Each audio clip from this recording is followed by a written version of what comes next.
آج جو بات میں جمعہ پر کرنے لگا ہوں، کوئی بندہ اس سے ناراض ہوتا ہے تو بھلے ہو جائے، مجھے اس سے کوئی سروکار نہیں، لیکن حق بیان کرنا یہ کردار حسینی ہے۔ اس دور کے اندر سب سے بڑے جو فتنے ہیں وہ دو ہیں، دو بڑے فتنے ہیں۔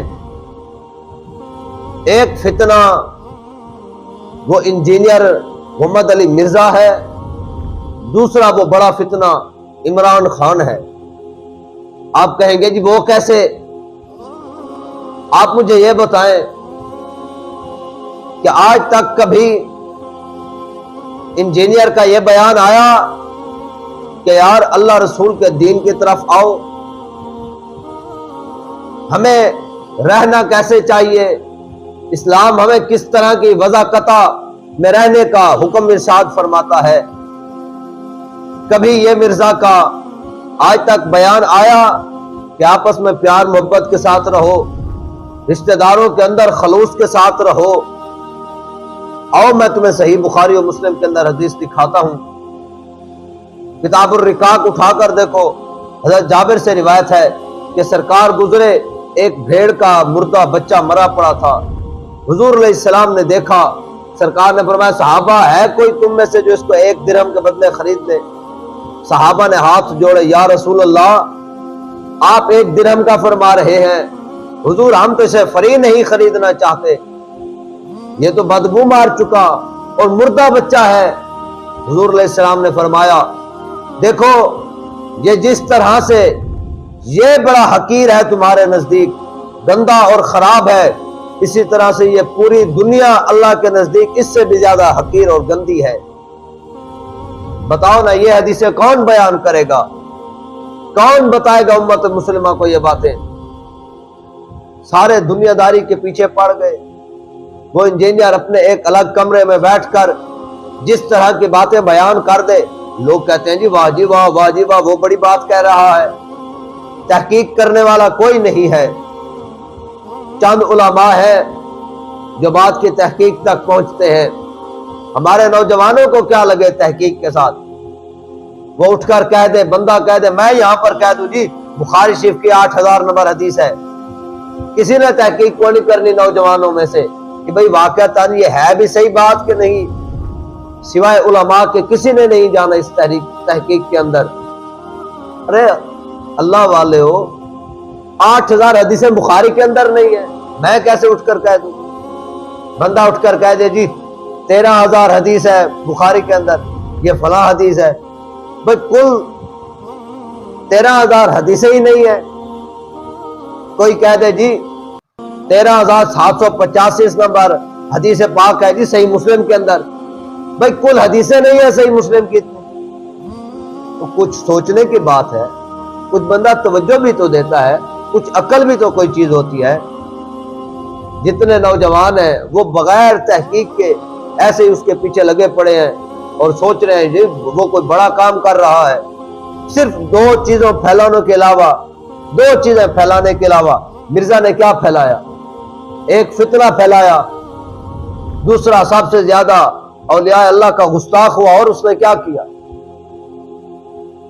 بتائیں تو صحیح نا، اس نے کام کیا کیا ہے؟ گھر والوں کے ساتھ لڑائی کرا دی، رشتہ داروں کے اختلافات بڑھا دیے، اور کیا کر لیا اس نے؟ صحابہ کا دشمن، اولیاء کرام کا وہ دشمن، نوجوان نسل کے ذہنوں میں بغض صحابہ اس نے پیدا کیا، بغض اہل بیت کئی جگہ پر اس نے بتایا، نوجوانوں کے ذہنوں کے اندر اللہ کے ولیوں کے خلاف اس نے بغض پیدا کر دیا۔ جی بابے تے شاہی کوئی نہیں، بھائی نہ مانو، کسی کو نہیں مانتے، تو نہیں مانتا کسی کو نہ مان، لیکن کم سے کم تو کچھ دنیا میں رہنے والی اصلاح تو کر۔ اصلاح کہاں کر رہا ہے؟ پہلے فرقہ واریت نہیں تھی، اگر تھی تو بہت کم تھی۔ آج دیکھ لیں سنی شیعہ کے خلاف، شیعہ وہابیوں کے خلاف، دیوبندیوں کے خلاف، وہ پہلے امت مسلمہ کا تھوڑا بیڑا غرق ہو چکا ہے۔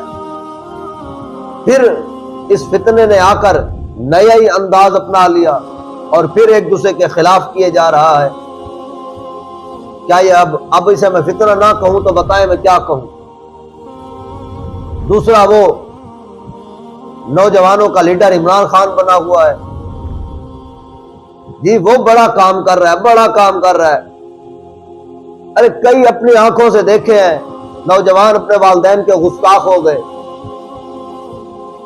کوئی کنجری اٹھتی ہے اور اٹھ کٹ گئے جی میرا جیسا میری مرضی، ہم کسی کے غلام ہیں، یہ بات کہہ کر وہ چلی جاتی ہے آزاد ہو کر۔ آؤ نا نیٹ پر دیکھو، میڈیا والے کئی بار بتا رہے ہوتے ہیں یہ ماں کہہ رہی ہے بیٹا کام کرو گھر کے، یہ نہیں کرنا، کیوں نہیں کرنا؟ بھائی ہم کسی کے غلام ہیں؟ یہ کون سی بات ہو گئی؟ کچھ بات عقل مانتی ہے؟ اسلام کے اس بات کی اجازت دیتا ہے؟ اسلام نے تو جگہ جگہ پر بتایا کہ رشتہ داروں کے اندر پیار محبت کے ساتھ رہو، والدین کا ادب کرو۔ اسلام تو ہمیں درس یہ دیتا ہے، ہم ہیں مسلمان، یہ ملک بنا ہے کلمے کے نام پر، قانون یہاں پر نعرہ لگایا گیا تھا کہ دستور ریاست کیا ہوگا جی؟ محمد الرسول اللہ۔ 3 سال عمران خان حکومت میں رہا، بتاؤ کون سا رسول اللہ کا قانون لے کر آیا؟ بس 2 چیزیں اس نے بھی کی، 2 چیزیں وہ انجینئر نے کر دکھائی، 2 چیزیں یہ کر رہا ہے، نوجوانوں کے ذہنوں کو خراب یہ کر رہا ہے، والدین کا بے ادب یہ بنا رہا ہے، اور بات کرتے ہیں جی ہم تبدیلی لے کر آئیں گے۔ اگر منبر و محراب سے یہ آوازیں نہ اٹھیں تو بتائیں کون بتائے گا؟ حق سچ بیان کرنے والا کون ہوگا؟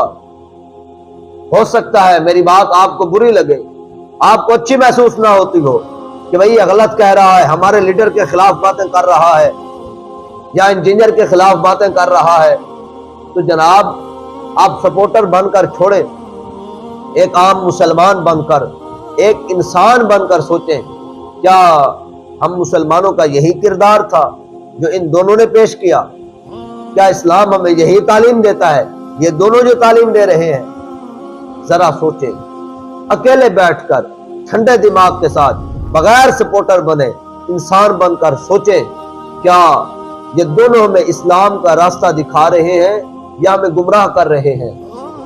میں تو یہی کہوں گا کہ ایک انجینئر نوجوانوں کی آخرت کو خراب کر رہا ہے اور یہ عمران خان نوجوانوں کی دنیا خراب کر رہا ہے۔ خدا را ان دونوں سے بچیں۔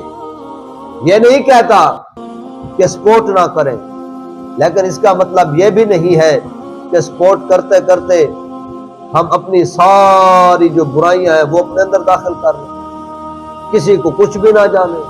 نہیں، آؤ ایک عہد کرتے ہیں کہ جو نعرہ اس وقت لگا تھا کہ پاکستان کا مطلب کیا، لا الہ الا اللہ، آؤ لا الہ الا اللہ کے تقاضوں کو بھی پورا کرتے ہیں، اور محمد الرسول اللہ کا جو دستور بیان کیا گیا تھا وہ اور نہ تو اس قانون کو اپنی ذات کے اوپر بھی لاگو کرتے ہیں۔